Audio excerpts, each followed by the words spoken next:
नमस्कार दोस्तों, आपका स्वागत है योगेश महाजन लीगल चैनल पर।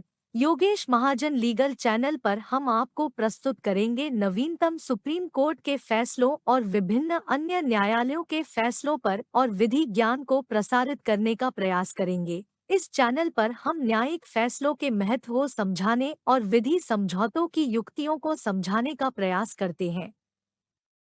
हमारा मकसद है कानून और न्याय के क्षेत्र में ज्ञान को आपके पास पहुंचाना, तो कृपया हमारे चैनल को सब्सक्राइब करें, घंटी आइकन दबाएं, वीडियो को लाइक और शेयर करें। दोस्तों, माननीय सुप्रीम कोर्ट ने 29 जनवरी 2024 को एक जजमेंट है जो कि प्रोनाउंस की है, जिसमें अपीलेंट्स वर्सेस रिस्पोंडेंट का केस है, क्रिमिनल अपील नंबर ऑफ 2024, जो कि अराइजेस हुई थी specially petition criminal number 3180 of 2020। और यहाँ पर अपीलेंट जो है एक न्यूज़पेपर के ऑनर है और रिस्पोंडेंट एक कंप्लेनेंट है।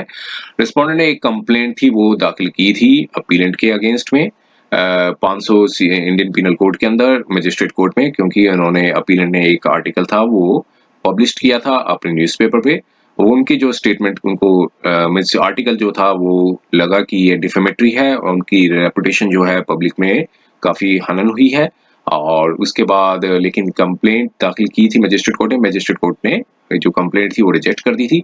उससे एग्रीवेट होकर रिवीजन पिटीशन दाखिल की गई थी। रिवीजन पिटीशन जो है वो अलाउ हो गई थी और मजिस्ट्रेट के ऑर्डर को सेट असाइड कर दिया गया था। अब इससे एग्रीवेट होकर अपीलेंट ने आगे याचिका हाई कोर्ट में दाखिल की थी, लेकिन हाई कोर्ट ने कोई रिलीफ नहीं दिया था। फिर फाइनली मैटर सुप्रीम कोर्ट में आए। तो आइए हम समझने की कोशिश करते हैं मैटर में था क्या और क्या लीगल एस्पेक्ट्स थे वो माननीय सुप्रीम कोर्ट ने कंसिडर किए।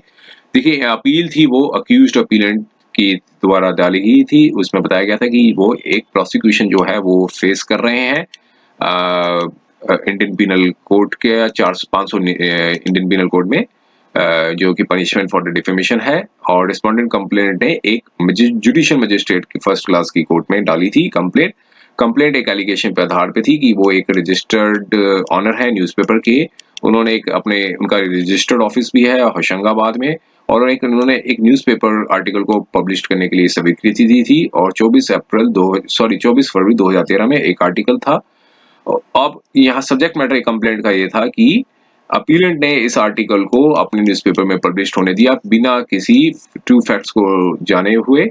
और क्योंकि ये पब्लिकेशन से उनकी जो रिस्पोंडेंट कंप्लेनेंट की रेपुटेशन है पब्लिक लार्ज पे अफेक्ट हुई है, और इसलिए अपीलेंट को पर 500 का इंडियन पिनल कोड का जो है मामला बनना चाहिए और उनको सजा होनी चाहिए।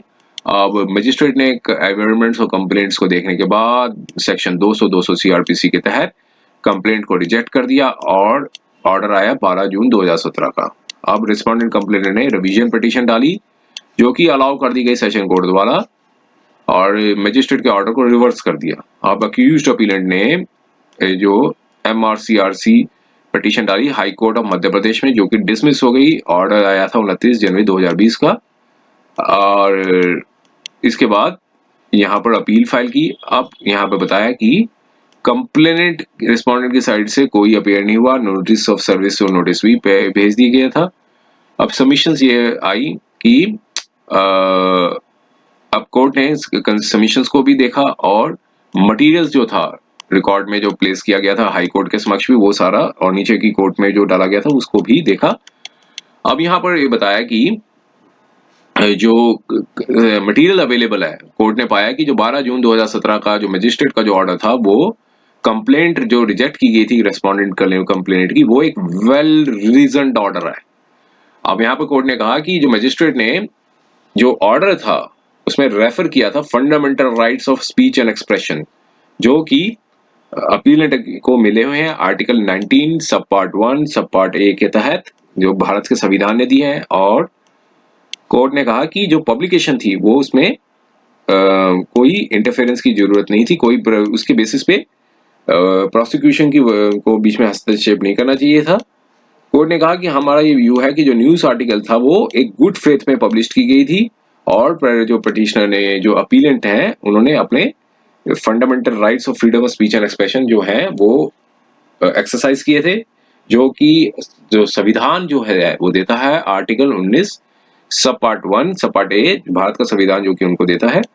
तो अब उस डिस्कशन करने के बाद कोर्ट ने कहा कि जो व्यू लिया गया था लर्नेड मैजिस्ट्रेट का, उसको इलीगल नहीं कहा जा सकता और इसमें कोई इंटरफेरेंस की जो आवश्यकता नहीं है इसमें। और एक इंटरफेरेंस जो हाई कोर्ट ने इंटरफेरेंस की थी जो अपनी डिविजनल ज्यूरिसडिक्शन द्वारा, उसमें एक गलत किया, मतलब वो अनजस्टिफाइड है।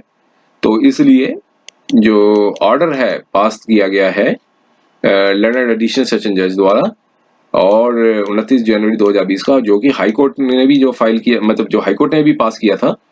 तो 15 अक्टूबर 2018 को एडिशनल सेशन जज का जो ऑर्डर था और हाई कोर्ट का जो ऑर्डर था 29 जनवरी 2020 का, उस दोनों ऑर्डर्स को क्वैश किया जाता है, सेट असाइड किया जाता है।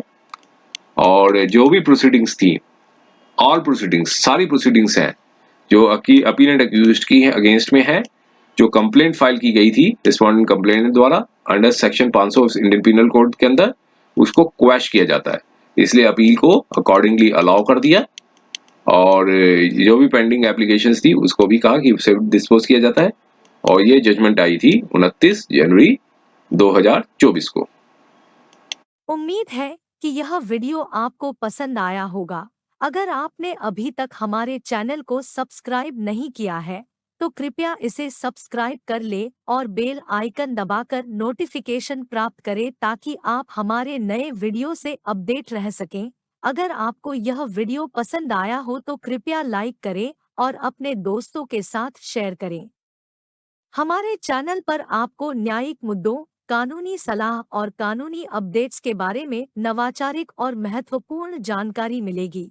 हमारे साथ बने रहें, क्योंकि योगेश महाजन लीगल आपके कानूनी सवालों का सहायक है।